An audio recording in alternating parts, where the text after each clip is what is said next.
Thank you.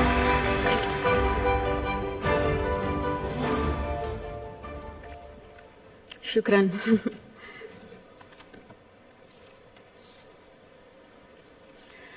Good morning, Your Highness, Excellencies, friends and colleagues.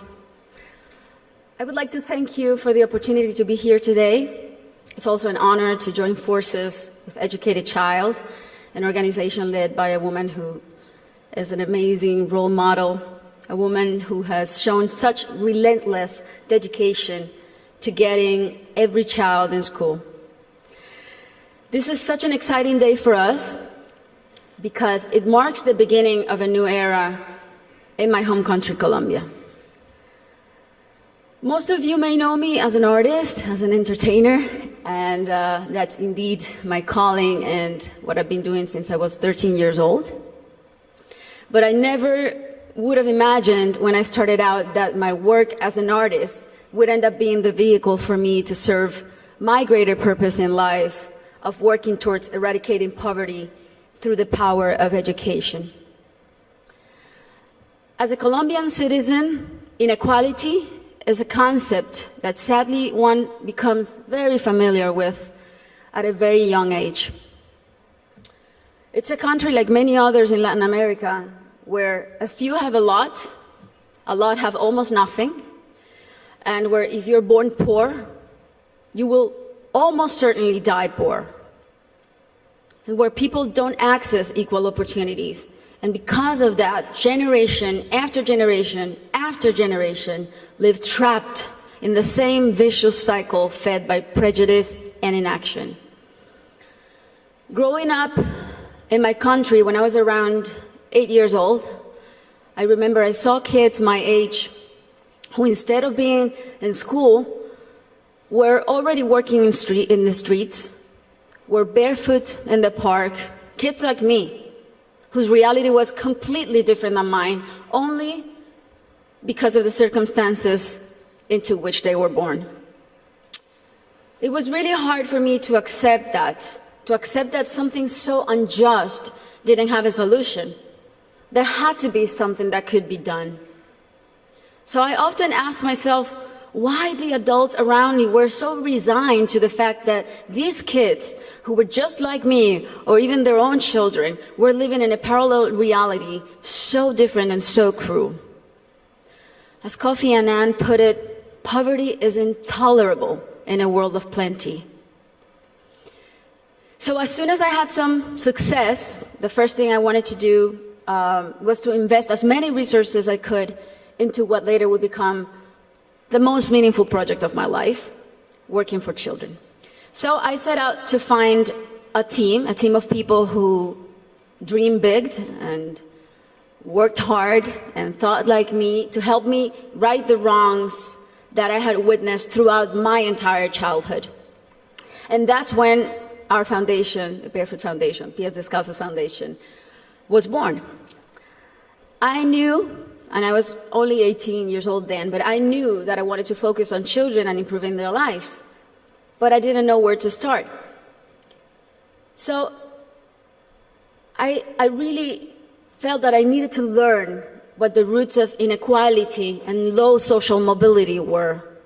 So I decided to study the reasons why children were working in the streets, or why some children were being recruited by the violent organizations like the paramilitary or the guerrillas. Why were so many children suffering from chronic malnutrition?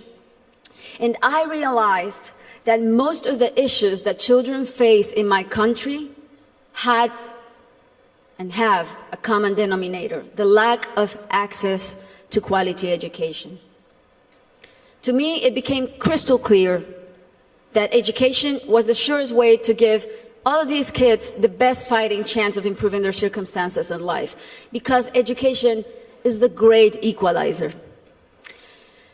When I started building schools in Colombia, we chose the most remote areas where there was literally nothing, no infrastructure, no paved roads, no electricity, no potable water.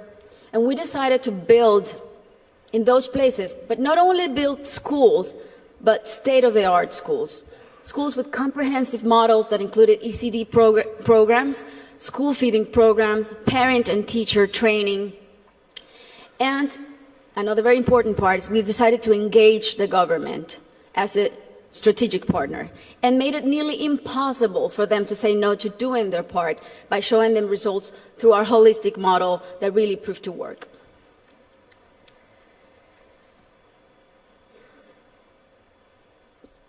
We noticed that as soon as a school is built in those places, everything is transformed. The improvements to the infrastructure were jaw-dropping. Electricity, potable water were made available, made accessible. Roads were paved. Malnutrition plummeted. But the best part of all is the academic results.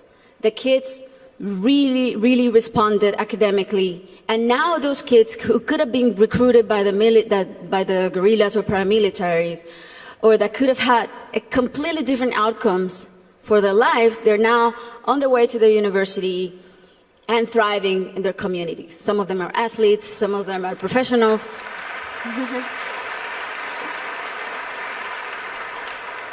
That's why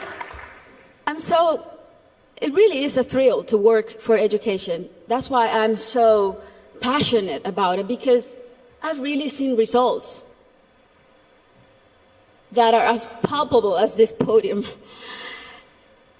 And seeing all these success stories that have a name and a last name has been one of the most rewarding things I've done in my lifetime, even more so than winning Grammys, I think. Now,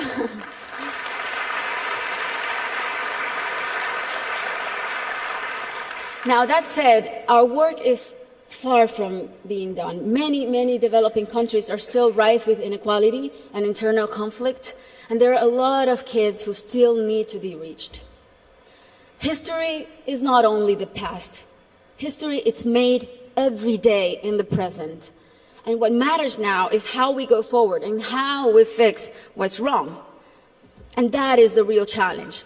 This is the goal of the SDGs and what people like Her Highness and myself and so many more of you who are adamant about achieving are here for. Facts don't lie, and numbers show what an incredible return on investment a quality education provides. For instance, if all students in low-income countries left primary school with basic reading skills, 171 million people could be lifted out of poverty. Systemic change often begins from the bottom up rather than the top down. The government must take responsibility, and we should all put as much pressure as we possibly can, but the rest of all, the civil society, should also do their part. What we have discovered, both at Pies Descalzos and Educated Child, is that many times only one single barrier to entry, such as no access to transportation or basic needs like a functioning bathroom, can prevent a kid from attending school or even put them at risk of dropping out.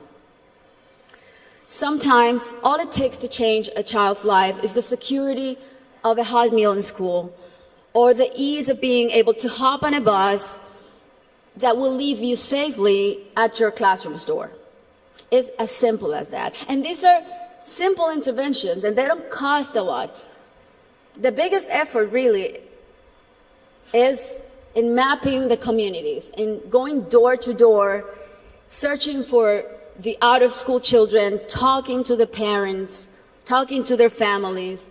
Giving a name and putting a story behind these children is the first step to start rewriting their story. Over the next 3 years, we pledge to get 54,000 kids who are out of school or at risk of dropout into the educational system. Ultimately, more than 295,000 people will benefit from this project, including children, teachers, families, and community members.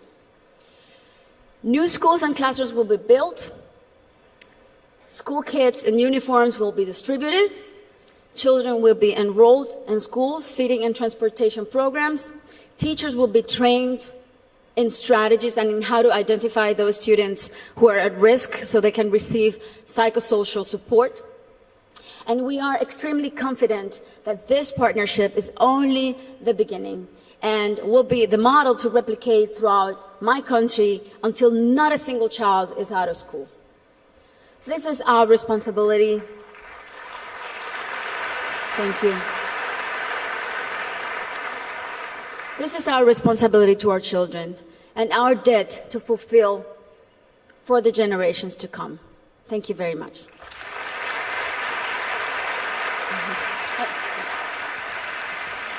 Thank you so much, Ms. Shakira, for that impassioned speech. Thank you for speaking from the heart.